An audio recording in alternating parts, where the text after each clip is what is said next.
Hey everyone, Kelly Dean Allen here with you again with yet another tutorial in our Walk Through the Years guitar lessons starting in 1960. Well, we've now reached what is the year I myself joined this planet, and 1964. Today we're going to have a look at how to play All Day and All of the Night by the Kinks from, you guessed it, 1964. Now the Kinks, while not inventing the power chord per se, were one of the very first 60s bands to start utilizing it to create rock and roll guitar riffs, that and distortion. Now, I think we can all agree on how important a development in rock music this would eventually turn out to be. An extremely influential band, to say the least. That said, let's close it here. Get started with All Day and All of the Night by the Kinks. All right then, All Day and All of the Night, 1964, and the Kinks. We are in standard tuning for this tutorial. Pretty famous guitar riff this one has. Goes a little something like this.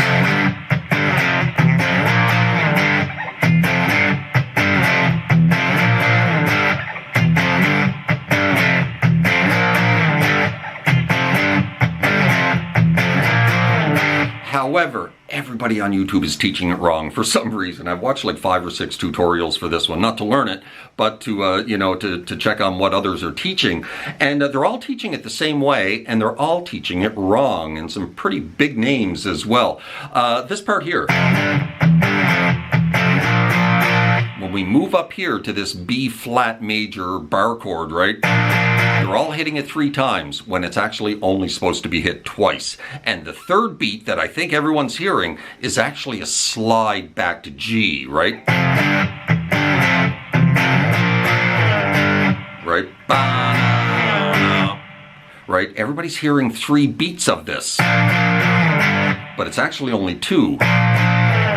And the third beat is that slide back to G, right? So anyway, let's backtrack. We're starting in F. F major bar chord here. We're really only touching upon the bottom 3 or 4 strings. We're going to move it into G, choke it off. And then we're going to hit that G, move it back to F, and choke it off. Right? Then we're going to hit that F, move it into that B flat at the 6th fret position, hit it 2 times, not 3 times.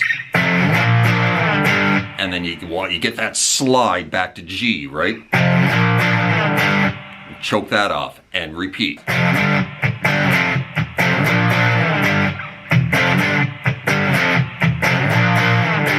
Now, you're going to repeat that 6 times at the beginning of this track, twice before the vocals come in, 4 more times during the first verse, and then dropping into the pre-chorus, coming out of the main riff the final time.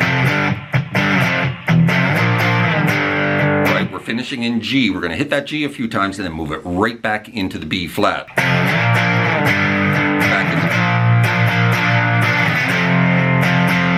And we're going to take that B flat, move it back to F with the same strumming pattern, right? Kind of a downstroke, little pause, and then 3 more downstrokes.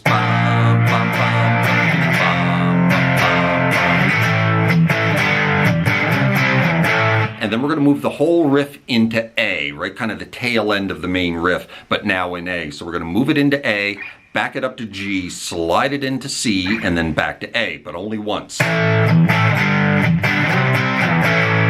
Now we're kind of hitting the bottom 4 strings, right? When playing the main riff, it's basically power chords.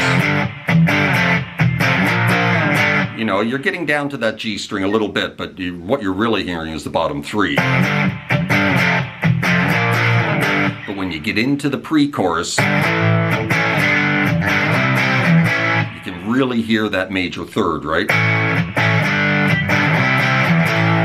On the G string. And then we're going to move that whole progression up to D and play the same thing 4 times for the chorus.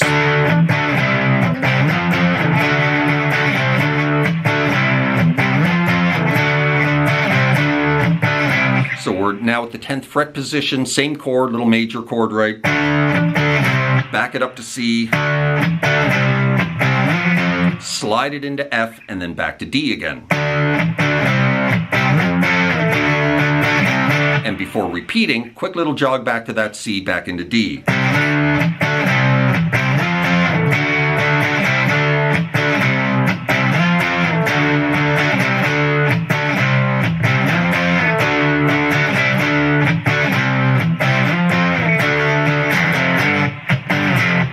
4 times, drop right into the next verse, same as the first, right?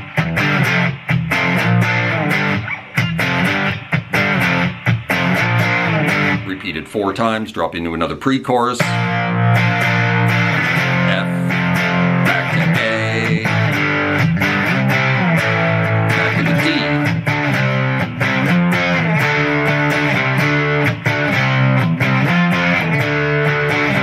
And coming out of this chorus, when we go back into that F for the final time,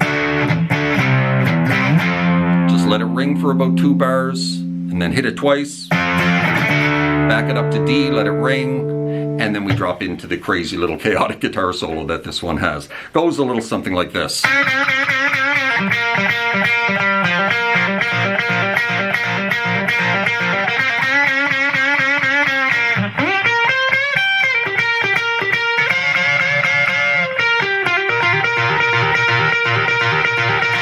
Right, that's the solo right there. So we're soloing in G minor using the G minor blues scale, pentatonic, starting on the 5 of the G with like 5 little half-step bends.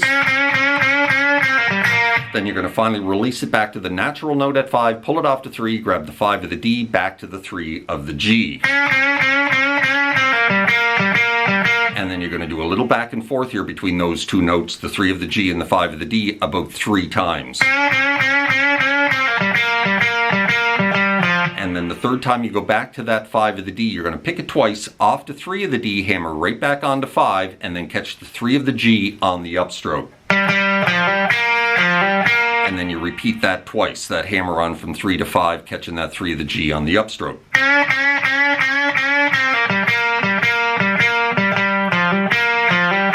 Right, now we're going to repeat that about 8 more times, double timed.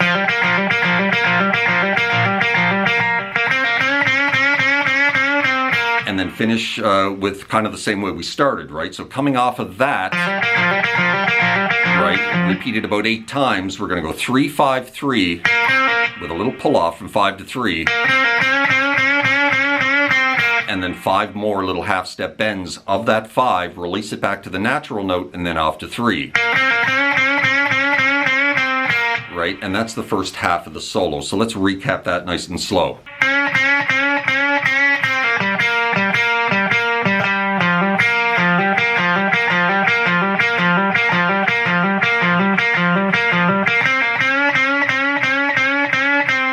Right, now we're going to move the whole thing up to the same box, but an octave higher. And start it with that lick right there, sliding into 17 of the D down to 15 onto 17 of the G. Then you're going to pick that, and you're going to pick it again and give it a bend, and then grab the 15 of the high E. Right back to the 17 of the G, pull it off to 15. Right up to the 17 of the D, back to the 15 of the G. And then again, just like we did earlier, a little back and forth between those 2 notes. The 15 of the G, 17 of the D, like 3 times. Right, and then coming off that note right there, we're going to drop into this double stop bend on the 17 of the G, 18 of the B with your pinky, and you're going to bend this like 4 times. And then you're going to release that final bend off to 15 of the G up to 17 of the D.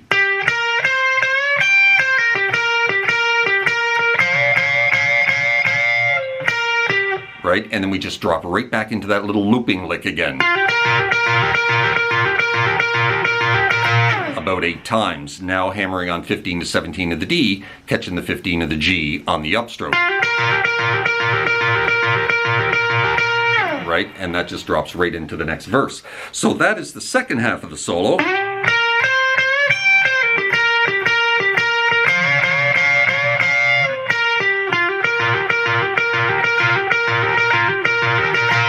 Right, let's recap the entire solo from the beginning nice and slow.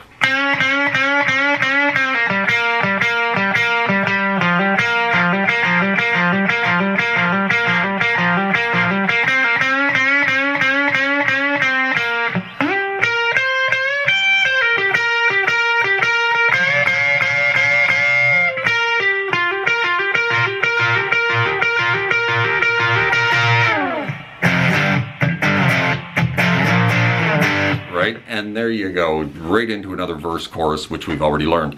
And that is how you play All Day and All of the Night by the Kinks. Certainly hope you enjoyed that, found it helpful. If you did, please hit that like button right down there. Maybe drop me a subscribe if you haven't done that already, as that would be very kind and kind of helpful to my channel. Hope you're well out there in your little guitar corner of the world, wherever that may find you, and we will see you next time. Cheers.